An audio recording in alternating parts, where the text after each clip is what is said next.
진중권 전 교수가 더불어민주당에서 윤석열 국민의힘 후보에게 제기하는 신천지의 압수수색 거부 의혹에 대해 당시의 신천지에 대한 압수수색을 막은 것은 보건복지부라고 일침을 가했다.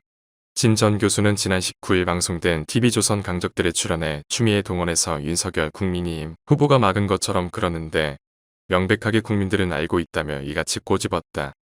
그는 이어 보건복지부 논리가 뭐였냐면 이 사람들 강압적으로 하게 되면 숨어서 오히려 바이러스가 더 확산한다. 그러니까 이들이 자발적으로 신고할 수 있게끔 압수수색 같은 것은 하지 말고 협조를 요청해야 된다는 게 방역당국의 주문이었다며. 그런데 이재명 당시 경기도지사가 신천지 쳐들어가서 완전 활극을 벌이지 않았나라고 꼬집었다. 실제로 이재명 민주당 대선 후보는 지난 2020년 2월 24일 감염병 예방 및 관리에 관한 법률 제47조 및 제49조에 따라 신천지 종교시설을 강제 봉쇄하고 집회를 금지하는 긴급명령을 시행한다며 다음 날인 25일부터 과천에 있는 신천지 예수교회 부속기관을 역학조사를 이유로 강제 진입한 데 이어 자신의 SNS에는 군사작전에 준하는 방역을 실시하지 않으면 자칫 제2의 대구 신천지 사태가 경기도에서 발생할 수 있는 매우 위중한 상황이라고 글까지 올린 바 있다. 이에 대해 진 전 교수는 제가 당시 강력하게 비판했다.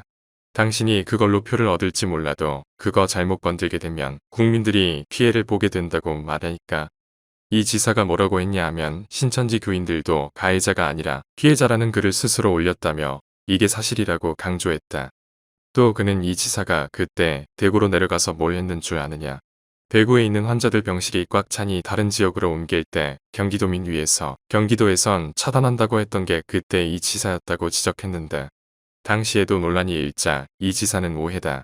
중증 환자용 음압병실은 얼마든지 수용하겠지만 요청하신 경증 환자 대규모 집단 수용은 곤란하니 대안을 마련하자는 것이라고 해명한 바 있다.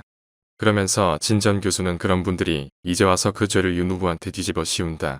사실을 왜곡하면 안 되잖나라고 민주당에 직격탄을 날렸는데 이에 이 자리에 출연한 박용진 민주당 의원은 그 부분 관련해서 상대 후보에 대한 비판이 7대3, 30%를 넘어선 안 된다고 본다.